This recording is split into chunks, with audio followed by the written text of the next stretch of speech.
യുദ്ധം ഏത് നിമിഷവും പൊട്ടിപ്പുറപ്പെടാം എന്ന ഒരു അഗ്നിപർവ്വത സമാനമായിട്ടുള്ള ഒരു അന്തരീക്ഷത്തിലാണ്, ഒരു സാഹചര്യത്തിലാണ് മധ്യപൂർവേഷ്യ ഇപ്പോൾ നിലനിൽക്കുന്നത്. സമാധാന ഉടമ്പടി നിലവിൽ ഉണ്ടെങ്കിൽ പോലും ഹമാസിന്റെ ഭാഗത്തു നിന്നുണ്ടാകുന്ന പലതരത്തിലുള്ള വ്യതിചലനങ്ങൾ, അല്ലെങ്കിൽ പലതരത്തിലുള്ള, ഒരു നാടൻ ഭാഷയിൽ പറയുകയാണെങ്കിൽ ഉഡായിപ്പുകൾ, തീർച്ചയായിട്ടും മധ്യപൂർവേഷ്യയെ വീണ്ടും ഒരു യുദ്ധാന്തരീക്ഷത്തിലേക്ക് തള്ളിവിടാനുള്ള സാധ്യതകൾ ഏറെയാണ്. അതിനാൽ തന്നെ ഇനിയൊരു യുദ്ധം മധ്യപൂർവേഷ്യയിൽ നടക്കുകയാണെങ്കിൽ അത് ആ പ്രദേശത്ത് സൃഷ്ടിക്കുന്ന ഒരു ഇമ്പാക്റ്റ് എന്തൊക്കെയാണ്, അതിൻ്റെ ഉത്തരവാദികൾ ആരൊക്കെയാണ്, എന്തുകൊണ്ട് യഥാർത്ഥത്തിൽ ഇപ്പോൾ ഗാസയിൽ നടക്കുന്ന പല സംഭവങ്ങളും, പ്രത്യേകിച്ച് ഹമാസ് ഭീകരർ വളരെ ക്രൂരമായിട്ട് തന്നെ ഗാസയിലെ സാധാരണ ജനങ്ങൾക്ക് നേരെ പീഡനങ്ങൾ അഴിച്ചുവിടുന്നുണ്ട്, എന്തുകൊണ്ട് പല മാധ്യമങ്ങളും അത് റിപ്പോർട്ട് ചെയ്യുന്നില്ല, എന്തുകൊണ്ട് പൊതുസമൂഹത്തിലെ വലിയൊരു വിഭാഗം അത് അറിയാതെ പോകുന്നു, ഇതിനെ സംബന്ധിച്ചുള്ള സുപ്രധാനമായിട്ടുള്ള നിരീക്ഷണങ്ങളാണ് ഇന്ന് നിലപാട് എന്ന ഈ ഒരു പ്രോഗ്രാമിലെ ഇന്നത്തെ എപ്പിസോഡിൽ ഞങ്ങൾ പങ്കുവയ്ക്കാൻ ആഗ്രഹിക്കുന്നത്. ഞാൻ ജോർജി, എന്നോടൊപ്പമുള്ളത് അരുൺ ജോൺ. ജോൺ, അരുൺ, വളരെ സുപ്രധാനമായിട്ടുള്ള ചില കൂടിക്കാഴ്ചകൾക്ക് മധ്യപൂർവേഷ്യ വേദിയായിക്കൊണ്ടിരിക്കുകയാണ്.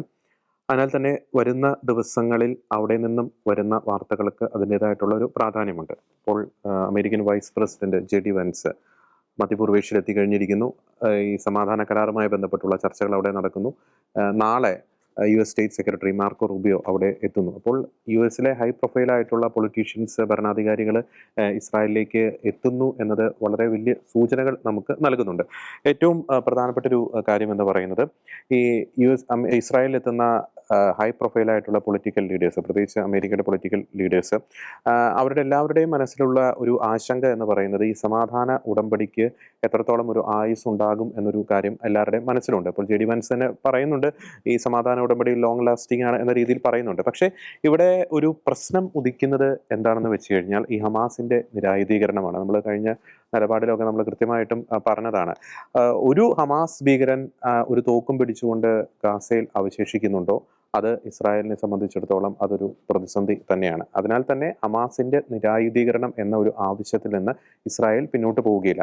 പക്ഷേ ഈ അതിൽ ഒരു പ്രശ്നം സൃഷ്ടിക്കുന്നത് എന്താണെന്ന് വെച്ചാൽ ഈ ഹമാസിന്റെ മനോഭാവം തന്നെയാണ്. നമ്മൾ കഴിഞ്ഞ ദിവസങ്ങളൊക്കെ വളരെ ക്രൂരമായിട്ടുള്ള ചില ദൃശ്യങ്ങളൊക്കെ ഈ ഗാസയിൽ നിന്നും പുറത്തു വരുന്നുണ്ട്. ഈ സാധാരണക്കാരായിട്ടുള്ള പാലസ്തീനികളെ ഈ ഹമാസ് ഭീകരർ മുട്ടുകൊണ്ടിടിക്കുന്നു, ഇരുമ്പ് ദണ്ട് കൊണ്ടിടിക്കുന്നു, അവരെ നിലത്തിലൂടെ വലിച്ചഴിക്കുന്നു. അപ്പോൾ ആ ദൃശ്യങ്ങളൊക്കെ പുറത്തു വന്നിട്ടുണ്ട്.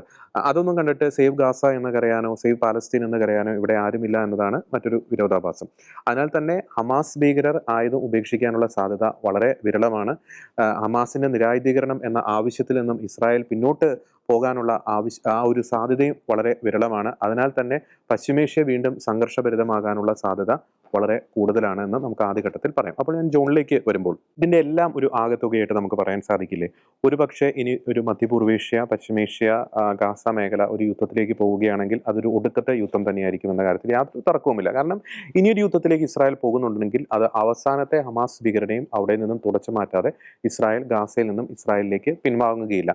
അപ്പോൾ അതിനാൽ തന്നെ ഇനിയൊരു യുദ്ധഭൂമി ഗാസ മാറുകയാണെങ്കിൽ അതിന്റെ പരിപൂർണമായിട്ടുള്ള ഉത്തരവാദിത്വം ഹമാസിനായിരിക്കില്ലേ? അതെ, തീർച്ചയായിട്ടും അത് ഹമാസിന് തന്നെ ആയിരിക്കും. പീസ് ഡീൽ ഉണ്ടാക്കി, അത് ഇസ്രായേൽ അംഗീകരിച്ചു. അതുപോലെ തന്നെ ഹമാസ് ആദ്യഘട്ടത്തിൽ അംഗീകരിക്കുകയും ഞങ്ങൾ അംഗീകരിക്കാൻ ഞങ്ങൾ ശ്രമിക്കുക എന്നൊക്കെ പറഞ്ഞ ശേഷം ബന്ധുക്കളൊക്കെ ഏതാനും കുറച്ച് ബന്ധുക്കളെ മൃതശരീരത്തിൽ ഇനി വിട്ട് കിട്ടാനെന്ന് പറയുന്നത്. 13 പേരുടെ വിട്ട് കിട്ടാനുണ്ട്. പക്ഷേ എങ്കിലും ബന്ധുക്കളൊക്കെ കൊടുത്തു, ഏകദേശം ബന്ധുക്കളെ കൊടുത്തു എന്നൊക്കെ പറയുന്നുണ്ട്. കൊടുത്ത സ്ഥിതിക്ക് ഇപ്പോഴും ആ പീസ് ഡീലിലെ പല കാര്യങ്ങളും ഹമാസ് അംഗീകരിച്ചിട്ടില്ല എന്നതിനേക്കാൾ ഒരു ധാർഷ്ട്യ മനോഭാവത്തോടെ സമാധാനം പുലരണം എന്ന് ലോകം ആഗ്രഹിക്കുകയും ഒരുപക്ഷെ യൂറോപ്യൻ രാജ്യങ്ങളിലും നമ്മുടെ കേരളത്തിലടക്കം പാലസ്തീനികൾക്ക് വേണ്ടി വിളിച്ചു. പാലസ്തീനികൾക്ക് വേണ്ടിയാണോ എന്നുള്ള കാര്യത്തിൽ സംശയമുണ്ട്. എങ്കിലും അവർക്ക് വേണ്ടി വിളിച്ച കുഞ്ഞുങ്ങളടക്കം അവരെ പോലും അപഹാസ്യരാക്കിക്കൊണ്ടാണ് ഹമാസിന്റെ ഈ നീക്കം. എന്താണ് ഈ നീക്കത്തിൽ കാണുന്നതെന്ന് വെച്ചാൽ, ഞങ്ങൾ ആയുധം താഴെ വയ്ക്കില്ല, അതായത് പീസ് ഡീൽ ഞങ്ങൾക്ക് ആവശ്യമില്ല എന്താണ്, ആ ധാർഷ്ട്യമാണ്. ആ ധാർഷ്ട്യം എത്രത്തോളം, അല്ലെങ്കിൽ അത് എന്നുവരെ ഉണ്ടാകുമോ അന്നുവരെയും ഈ പറയുന്ന ഇസ്രായേൽ ആയിട്ടുള്ള യുദ്ധം അവിടെ ഉണ്ടാകും. അപ്പം യുദ്ധത്തിന് കാരണം ഹമാസാണ്. അപ്പോൾ ഇനി വരുന്നൊരു യുദ്ധത്തിന്, അപ്പോൾ നേരത്തെ മിസ്റ്റർ ജോർജി പറഞ്ഞ പോലെ ഈ ലോകത്തിൻ്റെ മിക്ക ഭാഗങ്ങളിലും ഇതൊരു ഗെയിം ആണെന്ന പോലെയാണ് എനിക്ക് തോന്നുന്നത്. അതായത് ഞാൻ അതിൻ്റെ ഒരു കാരിക്കേച്ചർ കണ്ടായിരുന്നു. ഇപ്പോൾ പാലസ്തീന് വേണ്ടി വിളിച്ച പതാകകളും അതുപോലെ തന്നെയുള്ള മറ്റു സാധനങ്ങളൊക്കെ വേസ്റ്റ് ബിന്നിലിട്ടിരിക്കുന്ന ആൾക്കാരും അവിടെ കാണുന്നില്ല, ശൂന്യം. മറ്റാളും കാണുന്നില്ല. പാലസ്തീൻ ആൾക്കാരെ ഈ ഹമാസ് തീവ്രവാദികൾ വന്ന് ഉപദ്രവിക്കുന്നു, ഇരിക്കുന്നു, അവരെ വളരെ ദാരുണമായിട്ട് പീഡിപ്പിക്കുകയും ചെയ്യുന്നുണ്ട്. പക്ഷേ സേവ് പാലസ്തീൻ ഫ്രം ഹമാസ് എന്ന് പറഞ്ഞിട്ടൊരു പാലസ്തീൻ്റെ കൊടി പിടിച്ചിട്ടാളും വരുന്നില്ല. അപ്പൊ അവർക്ക് ആർക്ക് വേണ്ടിയാണോ അവർ നിലവിളിച്ചത്, പാലസ്തീനികൾക്ക് വേണ്ടി ആയിരുന്നെങ്കിൽ, പാലസ്തീനിലെ സാധാരണ പൗരന്മാർക്ക് വേണ്ടിയിട്ടായിരുന്നെങ്കിൽ ഇപ്പോഴും അവർ നിലവിളിക്കേണ്ടതായിരുന്നു സേവ് ഗാസ ഫ്രം ടെററിസം എന്നാണ് പറയുന്നത്. പക്ഷെ അങ്ങനെ ഒരു നിലവിളി വരുന്നില്ല. അപ്പൊ അതിന്റെ പിന്നിലൊക്കെ ഒരു അർത്ഥം ഒരുപക്ഷെ അവര് നിലവിളിച്ചിട്ടുണ്ടാവുക ഒരുപക്ഷെ സേവ് ഗാസ ഫ്രം ഇസ്രായേൽ എന്നായിരിക്കാം. ഇസ്രായേൽ എന്നായിരിക്കാം എന്ന് വെച്ച് കഴിഞ്ഞാൽ ഹമാസിനെ രക്ഷിക്കൂ, ഹമാസിന്റെ തീവ്രവാദം അല്ലെങ്കിൽ ഹമാസിന്റെ എന്താണ് സായുധീകരണ ലോകത്തിൽ ഉണ്ടാവട്ടെ എന്നൊക്കെ എന്നായിരിക്കും അവർ. പക്ഷേ അതൊക്കെയാണ് ഇപ്പോഴും നിറവേറിക്കൊണ്ടിരിക്കുന്നത്. അപ്പോൾ ലോകത്തിന് മുൻപിൽ ഇതൊരു പ്രത്യേക ഒരു സാക്ഷ്യമാണ്. അതായത് ഇനിയൊരു യുദ്ധം ഉണ്ടാകുന്നെങ്കിൽ അതിന് ഉത്തരവാദിത്വം പൂർണ്ണമായും ഹമാസിന്റെ തലയ്ക്കായിരിക്കും. കാരണം ഇത്ര ഒരു പീസ് ഡീൽ ഉണ്ടാക്കി മിക്ക ലോകരാജ്യങ്ങൾ, ഇന്ത്യ ഉൾപ്പെടെയുള്ള ലോകരാജ്യങ്ങൾ, പ്രത്യേകമായി നമ്മുടെ കത്തോലിക്ക തിരുസഭയുടെ പ്രധാന അധ്യക്ഷനായിരുന്ന ആയിരിക്കുന്ന പോപ്പ് ലയോ 14 ഇതിലൊരു പ്രതീക്ഷ ഉണ്ടാകുന്ന ആഗ്രഹിച്ചു. JD വാൻസ് ഇടയ്ക്ക് പറഞ്ഞിട്ടുണ്ടായിരുന്നു ഡ്യൂറബിൾ ആയിരിക്കാൻ പോസിബിലിറ്റി ഉണ്ടാകുമില്ലെങ്കിലും ആയിരുന്നു ഒക്കെ പറഞ്ഞു. അപ്പോൾ ലോകം തന്നെ പ്രതീക്ഷിച്ചൊരു കാര്യമാണ് ഈ പീസ് ഡീൽ. അപ്പോൾ ഗെയിമെല്ലാം കഴിഞ്ഞ ആൾക്കാരൊക്കെ കൊടിയൊക്കെ മാറ്റി വെച്ചെങ്കിലും ലോകം തന്നെ ഇപ്പോൾ നമ്മൾ ആഗ്രഹിച്ചൊരു കാര്യമാണ് പീസ് ഡീലൊക്കെ, ഇപ്പോൾ ഹമാസിന്റെ ആയുധീകരണം ഉൾപ്പെടെയുള്ള കാര്യമാണ്. പക്ഷേ അവർ ആയുധം വെക്കാൻ താല്പര്യപ്പെടുന്നില്ല എന്ന് മാത്രമല്ല, ആയുധം വെക്കാതെ തന്നെ പീസ് ഡീൽ എന്ന് ഇസ്രായേൽ സൈന്യം ഗാസയിൽ നിന്ന് പിൻവാങ്ങി വിഡ്രോവൽ നടത്തിയ അന്ന് മുതൽ ഈ പറയുന്ന ഹമാസ് അവിടെ നിന്ന് ഇസ്രായേലുമായിട്ട് ബന്ധമുള്ള ചാരന്മാരെ എന്ന് പറയപ്പെടുന്ന സാധാരണ പാലസ്തീൻ ജനങ്ങളെ വെടിവെച്ച് കൊല്ലുന്ന ഒരു ദൃശ്യം മാത്രമല്ല, ഇപ്പോൾ ക്രൂരമായ പലരെയും പീഡിപ്പിക്കുന്ന ഒരു ദൃശ്യങ്ങളാണ് നിലവിൽ നമ്മൾ വന്നുകൊണ്ടിരിക്കുന്നത്. അതിൽ ഏതാനും ചില ദൃശ്യങ്ങൾ മാത്രമാണ് മാധ്യമങ്ങളോട് വരുന്നത്. ബാക്കി മൊത്തം ഒരുപക്ഷെ അത് എക്സ്ട്രീം വയലേഷൻ എന്ന പേരിലോ ഓൾറെഡി അത് എന്താ പറയുക ഡിസേബിളായി പോകുന്നുണ്ടാവായിരിക്കും. മാത്രമല്ല പലതും പുറത്തുവിടാത്തതായിരിക്കാം. അതേസമയം അൽ ജസീറ എന്ന് പറഞ്ഞ മാധ്യമം കുറെ നുണ പ്രചരിപ്പിക്കുന്ന ഒരു അതിനുവേണ്ടി മാത്രം തയ്യാറാക്കപ്പെട്ട കുറെ അതിനിടയ്ക്ക് ഇടയ്ക്കിടയ്ക്ക് കുറച്ച് സത്യം പറയുന്നുണ്ട്. അത് ഗാസയെ ഹമാസിന് മാത്രം പ്രതീക്ഷിച്ചല്ല, മറ്റ് ചില ഹ്യൂമാനിറ്റേറിയനെ പറ്റി അവിടെ ഇവിടെ ഉണ്ടായെന്ന് പറഞ്ഞു. അല്ലാതെ ബാക്കി കുറെ നുണങ്ങൾ പടച്ചിടുന്ന ഈ മാധ്യമങ്ങൾ, ഇങ്ങനെ കുറച്ച് മാധ്യമങ്ങൾ. അപ്പോൾ ഈ പീസ് ഡീൽ പ്രധാനമായിട്ടും വിജയമാണ് ഒരു തരത്തിൽ പറഞ്ഞാൽ. പക്ഷെ അത് പരാജയമാക്കിയത് ഹമാസാണ്. അത് ലോകത്തിന് മുമ്പിൽ അല്ല, ഇത് വലിയ സാക്ഷ്യമാണ്. ഇത് ടെസ്റ്റ് മണി, ഇതൊരു വിറ്റ്നസ് ആണ്. ഹമാസ് ആണ് ഇതിന്റെ പിന്നിൽ. പ്രത്യേകിച്ച് ഇനി അൽ ജസീർ എന്ത് കള്ളം പറഞ്ഞതും കാര്യമില്ല, ലോകജനതൊക്കെ എല്ലാം മനസ്സിലായിട്ടുണ്ട്. കാരണം ഇത് ഹമാസ് ആണ് ഇതിന്റെ പിന്നിൽ. ഇനി ഒരു യുദ്ധം ഉണ്ടാവണം, അതിന്റെ പേരിൽ ഹമാസ് ആയിരിക്കും. അപ്പൊ ഞാനിപ്പോഴും ഓർക്കുന്നത്, ഞാൻ അന്ന് ഒരു മാസം മുമ്പ് ഒരു നിലപാടിൽ ഞാൻ പറഞ്ഞത് ഗാസ നിർജ്ജനമാകും എന്നുള്ളൊരു ബൈബിൾ വാക്യാണ്. അപ്പൊ ഗാസയെ പറ്റിയൊരു വിധി ഇതുപോലെ എഴുതി വെച്ചിട്ടുണ്ട്. സെഫാനിയ പ്രവാചകന്റെ പുസ്തകത്തിൽ എഴുതി വെച്ചിട്ടുണ്ട്, ഗാസ നിർജ്ജനമാകും.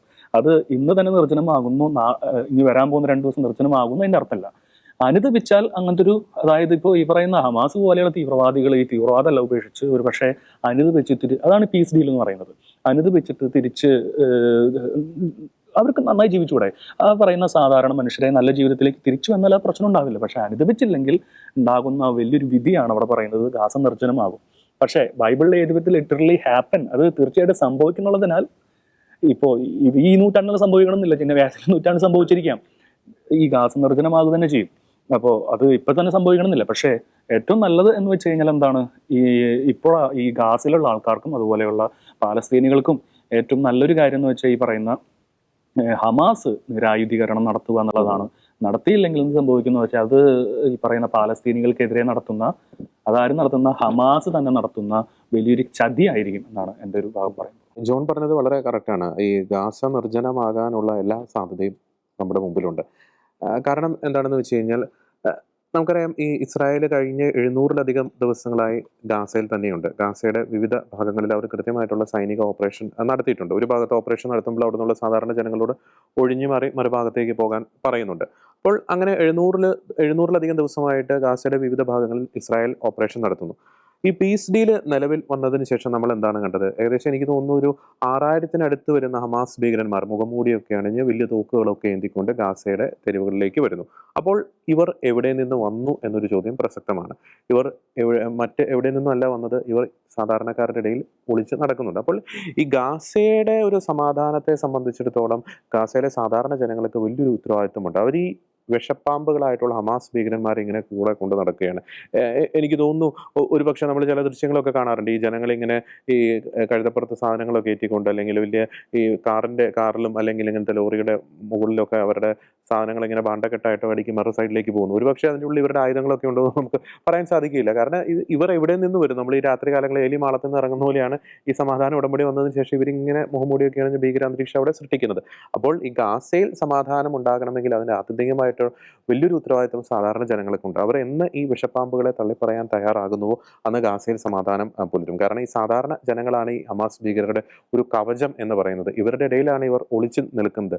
ഇവർ സാധാരണ ജനങ്ങളിൽ പലരും ഇവർക്ക് കൊടുക്കുന്ന സപ്പോർട്ടാണ് ഇവരുടെ ഒരു മോട്ടിവേഷൻ എന്ന് പറയുന്നത്. അത് എന്ന് പിൻവലിക്കാൻ ഈ പറയുന്ന സാധാരണക്കാരായിട്ടുള്ള ജനങ്ങൾ അവിടെ തയ്യാറാകുന്നു, അന്ന് ഗാസയിൽ സമാധാനം പുലരും, അന്ന് ഹമാസ് ആയുധം താഴെ വയ്ക്കുമെന്ന് നമുക്ക് നിസ്സംശയം പറയാൻ സാധിക്കും. അപ്പോൾ അരുൺ, കാര്യങ്ങൾ വളരെ വ്യക്തമാണ്. ഇപ്പോൾ ജോൺ സൂചിപ്പിച്ചതുപോലെ നമ്മൾ അറിഞ്ഞതിലും അപ്പുറമുള്ള പല കാര്യങ്ങളും, ഞെട്ടിക്കുന്ന നടുക്കുന്ന പല കാര്യങ്ങളും ഇപ്പോൾ ഗാസയിൽ സംഭവിച്ചുകൊണ്ടിരിക്കുന്നുണ്ട്.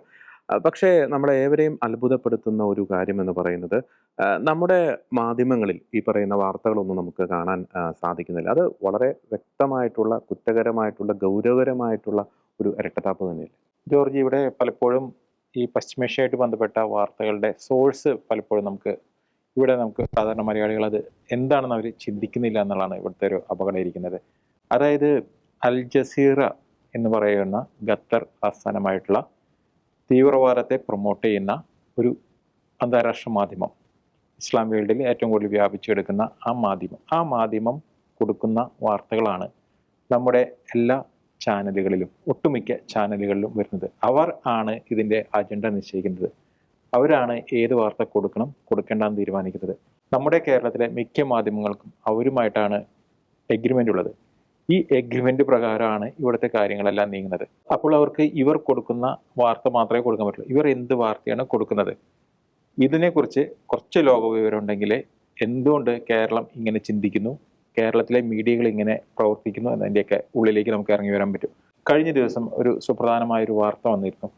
അത് ഒരു ഇസ്രായേൽ ബേസ്ഡ് ആയിട്ടുള്ള ഒരു ഇൻ്റലിജൻസ് ഏജൻസി തന്നെയാണ്. പക്ഷേ അവർ കൃത്യമായിട്ട് തെളിവുകളോട് കൂടിയിട്ട് അവർ കുറേ കാര്യങ്ങൾ പ്രതിപാദിക്കുന്നുണ്ട്. അതായത് ഹമാസും അൽ ജസീറയും നമ്മുടെ ഭാഷയിൽ പറയുകയാണെങ്കിൽ ബായി, അതായത് രണ്ടും ഒന്ന് തന്നെ എന്നുള്ള രീതിയിലേക്കാണ് അവരുടെ റിപ്പോർട്ടുകൾ പഠിച്ചു വരുമ്പോൾ നമുക്ക് മനസ്സിലാക്കാൻ കഴിയുക.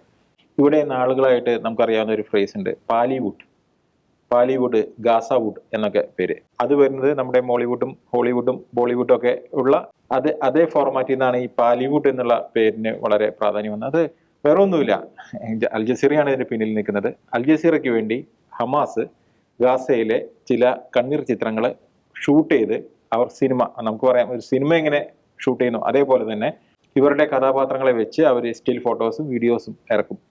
ഈ വീഡിയോകളെയാണ് പാലിവുഡ് വീഡിയോസ് എന്ന് പറയുന്നത്. ആ വീഡിയോകളിൽ എത്ര എണ്ണം നമ്മുടെ മീഡിയകളിൽ വന്നു എന്ന് നമുക്കറിയാം. അപ്പോൾ ഇത് കാണുമ്പോഴേക്കും ജനം തെറ്റിദ്ധരിക്കുകയാണ്, ജനം ചിന്തിക്കുകയാണ് ഇതാണ് ഗാസയിൽ നടക്കുന്നത്.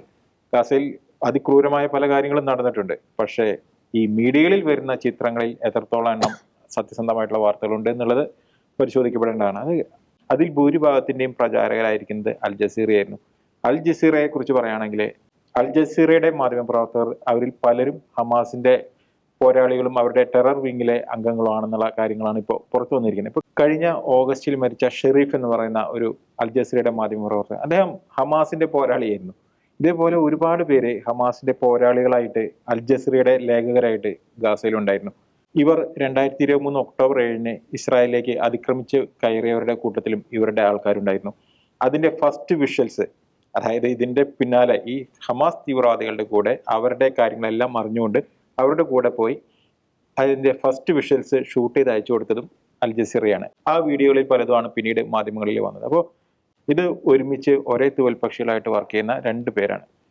ഒന്ന് ഹമാസ് തീവ്രവാദികളാണെങ്കിൽ ഒന്ന് അവരുടെ മാധ്യമ വിഭാഗം, അല്ലെങ്കിൽ മൊത്തത്തിൽ പറയുകയാണെങ്കിൽ ഇസ്ലാമിക തീവ്രവാദികളുടെ മാധ്യമ വിഭാഗം എന്ന് വേണമെങ്കിൽ അൽ ജസീറയെ വിശേഷിപ്പിക്കാവുന്ന തരത്തിലേക്കാണ് കാര്യങ്ങൾ പോകുന്നത്. ഇവരുടെ ഓഫീസും ഹമാസിന്റെ ഓഫീസും രണ്ടും ഒന്നായിട്ടാണ് ഗാസയിലും ഖത്തറിലും വർക്ക് ചെയ്തുകൊണ്ടിരുന്നത്. പലപ്പോഴും ഇവരുടെ റിപ്പോർട്ടിങ്ങിൽ അത് എല്ലാം ഹമാസിനെ മാത്രം അനുകൂലമാക്കാനായിട്ടുള്ള ശ്രമങ്ങൾ ലൈവായിട്ട് തന്നെ മറ്റു പലരും കണ്ടിട്ടുള്ളതാണ്. അതായത് ഗാസയിലെ ജനങ്ങളെ ഇവരെ ഇന്റർവ്യൂ ചെയ്യുന്ന സമയത്ത് ഗാസയിലെ ജനങ്ങൾ ആരെങ്കിലും ഹമാസിനെതിരെ ഒരു വാക്ക് പറഞ്ഞു തുടങ്ങിയാൽ അത് ലൈവ് ആണെങ്കിൽ പോലും അത് ആ സമയത്ത് തന്നെ അതിന്റെ റിലേ ഇവർ കട്ട് ചെയ്യും. ഹമാസിന് വേണ്ടി മാത്രമുള്ള ഒരു ജിഹ്വായിട്ട് അൽ ജസീറ പ്രവർത്തിക്കുകയായിരുന്നു ഇത്രയും നാള്. അപ്പോൾ ഇത് തന്നെയാണ് നമ്മുടെ ഇവിടുത്തെ മാധ്യമങ്ങൾക്കും കിട്ടുന്നത്. അതുകൊണ്ട് തന്നെ ഇസ്രായേൽ ചെയ്ത നല്ല കാര്യങ്ങളെ കുറിച്ച് ഇവിടുത്തെ മീഡിയകളിൽ വരില്ല. ഹമാസ് ചെയ്ത ക്രൂരതകൾ ഇവിടുത്തെ മീഡിയകളിൽ വരില്ല. ഇവർക്ക് വേണ്ടത് ഇസ്ലാമിക തീവ്രവാദികളുടെ അജണ്ടകൾക്കനുസരിച്ച് ഇവർ രൂപപ്പെടുത്തുന്ന വാർത്തകൾ, നരേഷൻസ്, കണ്ണീര്, എരവാദം, ക്രൂരതകൾ, ഇതെല്ലാം ഇവർക്ക് വേണ്ടി, അതായത് ഹമാസിനെ വീരപുരുഷന്മാരായിട്ട് ചിത്രീകരിക്കുക. ഇതായിരുന്നു അൽ ജസീറ ഇന്നും ഇതുവരെയും ചെയ്തുകൊണ്ടിരിക്കുന്നത്. ഇതേ വാർത്തകൾ തന്നെയാണ് നമ്മുടെ മീഡിയകളിലും വന്നുകൊണ്ടിരിക്കുന്നത്. കാരണം ഇതൊരു കൊടുക്കൽ വാങ്ങലാണ്. ഇവിടുത്തെ ചില മാധ്യമ പ്രവർത്തകരടക്കം പറയുന്നുണ്ട് അവർക്ക് വേറെ ഒന്നും ചെയ്യാൻ സാധിക്കില്ല. എന്താണോ അൽ ജസീറ കൊടുക്കുന്ന വാർത്ത, ആ വാർത്തയെ ഞങ്ങൾക്ക് ഞങ്ങളുടെ മാധ്യമങ്ങളിൽ കൊടുക്കാൻ സാധിക്കുള്ളൂ. അത് എത്ര സെക്യുലർ എന്ന് പറയുന്ന മീഡിയയുടെ അവസ്ഥ തന്നെയാണ്. ഇതിൻ്റെ മറ്റൊരു രൂപമാണ് നമ്മളിപ്പോൾ പള്ളുരുത്തിയിൽ കണ്ടുകൊണ്ടിരിക്കുന്നത്. അവിടെ ആരാണ് അക്രമികൾ, ആരാണ് കലാപകാരികൾ, ആരാണ് അക്രമം ചെയ്തത്, ആരുടെ ഭാഗത്താണ് ന്യായം, ഇതെല്ലാം 1-2 ദിവസത്തിനുള്ളിൽ നേർ ഉൾട്ടയാക്കിയിട്ട് തിരിക്കുകയാണ്. പലപ്പോഴും പല മാധ്യമ സ്ഥാപനങ്ങളിൽ ഇവരുടെ ഏജന്റുമാരുണ്ട്. ഈ പോപ്പുലർ ഫ്രണ്ടിന്റെ 2047 അജണ്ടയിലെ ഒരു വിഭാഗം, അതായത് അവര് പോലീസിൽ കയറിയിട്ടുണ്ട്, നമ്മുടെ സായുധ സംവിധാനങ്ങളിൽ കയറിയിട്ടുണ്ട്, നിയമ സംവിധാനങ്ങളിൽ കയറിയിട്ടുണ്ട്. അതായത് ജനാധിപത്യത്തിന്റെ എല്ലാ തൂണുകളിലും ഇവർ കയറിയപ്പോൾ തന്നെ ഇവർ മാധ്യമങ്ങളിലും ഇവർ നുഴഞ്ഞു കയറിയിട്ടുണ്ട്. അതുകൊണ്ട് തന്നെയാണ് ഈ മീഡിയകള് ഇസ്ലാമിസ്റ്റുകളുടെ ജിഹ്വായിട്ട് വർക്ക് ചെയ്യുന്നത്. ഇവിടെ പലരും പറയുന്നുണ്ടല്ലോ, ഒരു യൂണിഫോമിന്റെ ഉള്ളിൽ ഒരു എക്സ്ട്രാ ഒരു കഷ്ണം തുണിക്ക് എന്താ പ്രശ്നം? ഇവിടുത്തെ നിയമം അറിയാത്തവരൊന്നല്ലല്ലോ ഇവര്. ഇവിടെ നമ്മളൊരു സ്വന്തമായിട്ടൊരു വാഹനം വാങ്ങിയാൽ പോലും അതിലൊരു എക്സ്ട്രാ ഫിറ്റിംഗ് ചെയ്യണമെങ്കിൽ എന്താ നിയമം? അതോടുകൂടി നിയമം തെറ്റുകയാണ്. അതേപോലെ തന്നെ നുണ പ്രചരിപ്പിക്കുന്നതിലേക്ക് ഇവർക്ക് യാതൊരു മടിയുമില്ല. അവിടെയാണ് പലപ്പോഴും ക്രൈസ്തവ സ്ഥാപനങ്ങളും ക്രൈസ്തവരും പരാജയപ്പെടുന്നത്. ക്രൈസ്തവർ എപ്പോഴും ലക്ഷ്യവും മാർഗവും ശരിയായിരിക്കണമെന്ന് ചിന്തിക്കുന്നവരാണ്. ഇവിടെ ചിലരെ സംബന്ധിച്ചിടത്തോളം അവരുടെ ലക്ഷ്യം മാത്രമാണ് പ്രധാനം. അതിന് അവർ ഏത് കുൽസിത മാർഗവും പ്രയോഗിക്കും. അതാണ് ഇപ്പോൾ കഴിഞ്ഞ ദിവസങ്ങളിൽ കണ്ടത്. സിസ്റ്റർ തട്ടമുട്ട കുട്ടിയെ കണ്ടാൽ മറ്റു കുട്ടികൾ ഭയപ്പെടുന്നു എന്നുള്ള ആ എന്തൊരു നുണയാണ് അവരത് പ്രചരിപ്പിച്ച്. ആ നുണയിലാണ് ഇന്നിപ്പോ പല വീഡിയോകളും ഇറങ്ങിക്കൊണ്ടിരിക്കുന്നത്. നമ്മുടെ ബിന്ദു ഉന്നത വിദ്യാഭ്യാസ മന്ത്രിയാന്ന പേര്, പക്ഷെ അവർ പോലും ഇവർക്ക് എല്ലാവർക്കും അറിയുന്നല്ലേ, ഇവര് ആ മീഡിയയിൽ പ്രചരിക്കപ്പെടുന്ന വാർത്തയുടെ സത്യം എന്താണെന്ന് ഇവർക്ക് അന്വേഷിച്ചുകൂടെ? ഈ സത്യം എപ്പോഴും സംസ്കരിക്കപ്പെട്ടുകൊണ്ടിരിക്കും. ഈ കള്ളം ലോകം മുഴുവൻ പ്രചരിച്ചുകൊണ്ടിരിക്കും. അതുകൊണ്ട് തന്നെ സത്യം പറയുന്ന ചാനലുകളും സത്യം പറയുന്നവരും അവർ പറയുന്നത് ഈ സമൂഹത്തിലേക്ക് എത്തുവാൻ പോലും ഇവർ അവസരം കൊടുക്കുന്നില്ല. ഒരു കാര്യം വളരെ വ്യക്തമാണ്, ഗാസയുടെ ശാപം എന്ന് പറയുന്നത് ഇസ്രായേൽ അല്ല, അത് ഹമാസ് ഭീകരരാണ്. എന്ന് ഈ ഭീകരതയെ തള്ളിപ്പറയുവാൻ ഗാസയിലെ ജനങ്ങൾ തയ്യാറാകുന്നുവോ അന്ന് അവർക്ക് സമാധാനം ലഭിക്കും എന്ന കാര്യത്തിൽ യാതൊരു തർക്കവുമില്ല. അതിനാൽ തന്നെ മധ്യപൂർവേഷ്യയെ കലാപകലുഷിതമാക്കിക്കൊണ്ടിരിക്കുന്ന നിരവധി ജീവനുകൾക്ക് അല്ലെങ്കിൽ നിരവധി ജീവനുകൾ മരണപ്പെടുവാൻ ഇടയായിട്ടുള്ള, അതിന് കാരണക്കാരായിട്ടുള്ള ഹമാസ് എന്ന ഭീകര സംഘടനയെ, ഹമാസ് ഭീകരരെ ഭൂമുഖത്തു നിന്നും എന്നേക്കുമായി തുടച്ചു നീക്കുവാൻ ഇസ്രായേലിന് സാധിക്കട്ടെ എന്ന നിലപാട് അറിയിച്ചുകൊണ്ട് മറ്റൊരു വിഷയത്തിലെ നിലപാടുമായി ഞങ്ങൾ വീണ്ടും വരുന്നതായിരിക്കും. എല്ലാ പ്രിയപ്പെട്ട പ്രേക്ഷകർക്കും നന്ദി.